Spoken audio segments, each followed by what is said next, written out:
नमस्कार, स्वागत है आपका जनसत्य न्यूज पर और मैं हूं आपके साथ भारती सिंह। आजादी का जश्न हम भारतीयों की परतंत्रता से मुक्ति का महोत्सव होता है, जिसे हम हर साल 15 अगस्त के दिन बड़े उत्साह के साथ मनाते हैं। लेकिन आजादी के जो सपने हमारे स्वतंत्रता सेनानियों ने देखे थे, क्या वो पूरे हो गए? इस प्रश्न का जवाब तत्काल हाँ में देने से पहले हर भारतीय सोचता है। देखिए रिपोर्ट।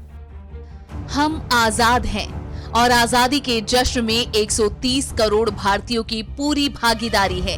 लेकिन स्वतंत्रता के 73 साल पूरे हो जाने के बाद आज भी जब काम की तलाश में सुबह कोई मजदूर और किसान अपने घर से बाहर निकलता है, तब शायद उसके जहन में ये बात जरूर आती होगी कि उसे गरीबी और तंगहाली से आजादी कब मिलेगी। विडंबना यही है कि आज भी रोटी की जद्दोजहद में एक आम आदमी को आजादी का वास्तविक मतलब भी नहीं मालूम है। आखिर ऐसा क्यों? एक तरफ विकास की चकाचौंध, वहीं दूसरी ओर सुबह होते ही मजदूर किसी भिखारी की तरह काम की तलाश में चौराहे पर खड़े होने को मजबूर हैं। कुछ दिन की आपात स्थिति में रोटी के इंतजाम न होने पर महानगरों को छोड़कर अपने गांव लौट जाने को मजबूर लोगों पर शायद आजादी की खुमारी चढ़ ही नहीं पाती। आज जहां हमारे देश में भुखमरी और गरीबी के कारण लोग अपने जिगर के टुकड़े बच्चे को बेच देते हैं क्योंकि वे उस बच्चे की भूख को शांत करने के लिए सक्षम नहीं हैं। देश की ये छवि उजली और धुंधली दोनों तस्वीरें पेश करती हैं। एक तरफ उजाला ही उजाला है और दूसरी तरफ अंधेरा ही अंधेरा। भारत और इंडिया दोनों की तस्वीर हम सब के सामने है। ये तस्वीरें बहुत कुछ बोलती हैं। अगर हम सरकारी आंकड़ों पर जाएं तो पाते हैं कि आजादी के 73 साल के बाद भी अब तक गरीबों को वो नहीं मिल पाया जिसके वे हकदार हैं। हमारे यहाँ असंगठित क्षेत्रों में लगभग 80 से 85% लोग जुड़े हुए हैं। उन्हें तमाम प्रयासों के बावजूद अपेक्षित सुविधाएं नहीं मिल पा रही, जबकि 10 से 15 संगठित क्षेत्र के लोगों के लिए सरकार और निजी कंपनियां भी अनदेखी करने का साहस नहीं जुटा पाती, क्योंकि वे संगठित क्षेत्र के हैं। कभी वे हड़ताल करते हैं तो कभी सड़क जाम करते हैं, कभी स्कूलों में हड़ताल चलती है तो कभी विश्वविद्यालयों में, कभी वकील हड़ताल करते हैं तो कभी अस्पताल में ही हड़ताल हो जाती है, कभी ट्रांसपोर्ट ऑपरेटरों की हड़ताल होती है तो कभी वायुयान के पायलट हड़ताल पर चले जाते हैं। बैंक कर्मचारी और अधिकारी मोटी तनख्वाह को लेकर एकजुट होकर हड़ताल करते हैं और ये वित्तीय व्यवस्था का भट्टा बैठा देता है। सरकार भी देर सवेर इन सब की बात मान ही लेती है। समझौते देर सवेर हो ही जाते हैं। इनकी पगार भी बढ़ जाती है, पेंशन भी बढ़ जाती है, नया वेतन स्केल भी मिल जाता है क्योंकि ये संगठित क्षेत्र के हैं, जबकि असंगठित क्षेत्र के साथ हर बार अन्याय होता है और वे छले जाते हैं, अपनी मूलभूत आवश्यकताओं की भी पूर्ति नहीं कर पाते। ये हमारे राजनेताओं का सपना है कि भारत एक रहे, श्रेष्ठ रहे। लेकिन श्रेष्ठ भारत के लिए जिस बात की जरूरत है, क्या वो देश के जन जन और राजनेताओं में मौजूद है? क्या देश के सक्षम लोग अपनी जिम्मेदारियां निभा पा रहे हैं? देश में अमीर और गरीब की खाई कम होने की बजाय बढ़ी है। परिणाम स्वरूप जो देश के लिए कुछ करने योग्य हैं, वे सिर्फ अपने लिए करने में लगे हैं। सांप्रदायिकता, जातिवाद और खामियाजा आम आदमी को ही उठाना पड़ा है। पहले एक और जहां ब्राह्मण, क्षत्रिय, वैश्य एवं शूद्र के नाम से भेदभाव होता था, वहीं आज जातिगत आरक्षण के नाम पर समाज में भेदभाव उत्पन्न कर उसे सांप्रदायिक रंग दिया जाता है। एक समय था जब हिंदुस्तान को सोने की चिड़िया कहा जाता था।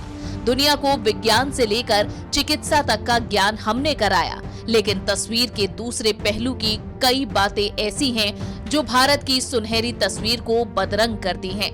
शिक्षा के क्षेत्र में बड़े बदलाव के बावजूद देश में उच्च शिक्षा की तस्वीर सुखद नहीं है। इस क्षेत्र में मूलभूत संरचना की काफी कमी है। एक आध विश्वविद्यालय को छोड़ दिया जाए तो कोई ऐसा विश्वविद्यालय नहीं है जहां शोध के नाम पर कुछ सार्थक कर पा रहे हो। बेहतर शिक्षा की लगातार कमी हर जगह दिखाई पड़ रही है। पूरी दुनिया में भारत की शिक्षा के क्षेत्र में अगर कोई पहचान है तो ये मात्र IIT है। लेकिन ये जानकर किसी को भी आश्चर्य हो सकता है कि देश के IIT में भी शिक्षकों की कमी है। जाहिर है हमारे विश्वविद्यालयों को वैश्विक मानकों पर खरा उतरने के लिए अभी लंबा रास्ता तय करना है। फिर दूसरी संस्थाओं के बारे में बात करने की जरूरत कहाँ रह जाती है। आजादी के पहले आम लोगों को लगता था कि जब आजादी मिलेगी तो वे देश के बराबर के नागरिक होंगे और उनके पास वे सारे अधिकार होंगे जो अमीरों के पास हैं। लेकिन ऐसा नहीं हो पाया। आम लोगों को वोट डालने का अधिकार तो मिल गया, लेकिन आर्थिक लाभ बिल्कुल नहीं मिला, जबकि वोट डालने में ये गरीब वर्ग पीछे नहीं रहता। हमारे लोकतंत्र की मुश्किल यही है कि शासक वर्गों ने समाज की बढ़ी हुई खाई को बांटने के लिए बहुत कुछ नहीं किया। परिणाम स्वरूप शहर और गांव की खाई बढ़ती गई है। देश में सुविधा के नाम पर जो कुछ किया गया उसका सबसे बड़ा हिस्सा शहरों में चला गया। गांव के लोग अभी भी वंचित हैं।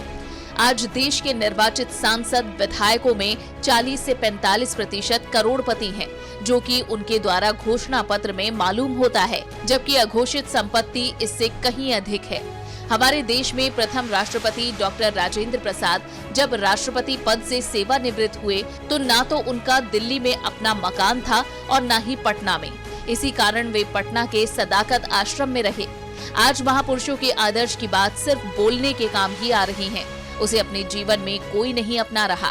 बापू, लाल बहादुर शास्त्री जैसे महापुरुषों के बारे में बड़ी सकारात्मक बातें कही जाती हैं। ना तो कोई आज गांधी जी के त्याग और सादगी और ना ही कोई शास्त्री जी जैसी सादगी अपनाने को तैयार है। यही नहीं, बाबा भीमराव अंबेडकर की तरह न कोई हरिजन एवं दलितों के लिए सच्चे अर्थों में कार्य करने को तैयार है। सभी अपनी वोट बैंक की फसल तैयार करने में लगे हैं कि कौन सा फर्टिलाइजर एवं केमिकल का प्रयोग किया जाए जिससे से ज्यादा मत का ध्रुवीकरण उनके एवं उनकी पार्टियों के पक्ष में हो। सच्चे अर्थों में हकीकत से किसी को कुछ भी नहीं लेना देना। बेशक देश में लोकतंत्र है और लोकतांत्रिक संस्थाएं मजबूत भी हुई हैं, लेकिन आज भी गरीबी, विषमता, विस्थापन, बीमारी, बेरोजगारी आदि के प्रश्नों को राष्ट्रीय संवाद में जगह नहीं मिलती। इन समस्याओं की कहीं सुनवाई नहीं होती। इससे हो ये रहा है कि बाहर से मजबूत देश अंदर से कमजोर हो रहा है। आज भी देश में शिक्षा, स्वास्थ्य, रोजगार और मूलभूत सुविधाओं के लिए लोग परेशान हैं। हर काम को करने के लिए आंदोलन करने पर उतारू हो रहे हैं। भ्रष्टाचार अब भी देश के लिए बड़ी समस्या है। लोगों के कल्याण के लिए बनी योजनाएं समय से पूरी नहीं हो पा रही। उन्हें सही शिक्षा, स्वास्थ्य और रोजगार नहीं मिल पा रहा। ऐसे में लोगों में कुंठा की भावना उत्पन्न होती है। सही मायनों में देश में व्याप्त नक्सलवाद और आतंकवाद को भी इन्हीं समस्याओं के कारण बढ़ावा मिला है। सच तो ये है कि वर्तमान परिस्थितियों को देखकर हर वर्ग की जरूरत को ध्यान में रखकर उनके कल्याण के लिए नीति बनाने की जरूरत है। Bureau report, Jansatya news. अगर आपको हमारा वीडियो पसंद आया तो इसे लाइक करें, शेयर करें, हमारे चैनल को सब्सक्राइब करना न भूलें। जय हिंद। मैं जनसत्य न्यूज़ के तमाम व्यूवर्स को, तमाम दर्शकों को दिल की गहराइयों से 15 अगस्त की मुबारकबाद पेश करता हूं और ऊपर वाले से ये दुआ करता हूं कि हमारे मुल्क की आज़ादी हमेशा हमेशा कायम रहे।